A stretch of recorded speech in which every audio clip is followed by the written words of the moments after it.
வந்து உன் குழல் கலைத்தால் கைது செய்வதென ஏற்பாடு.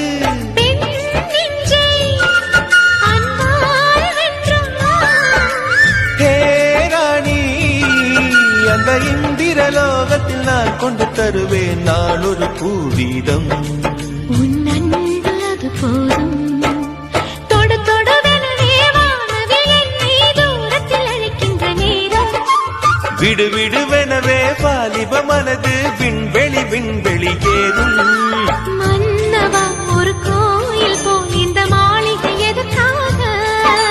தேவியே என் ஜீவனே இந்த ஆலயம் உனக்காக.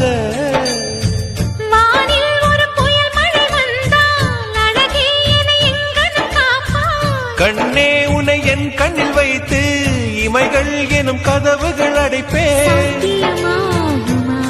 நான் சத்தியம் செய்யவா?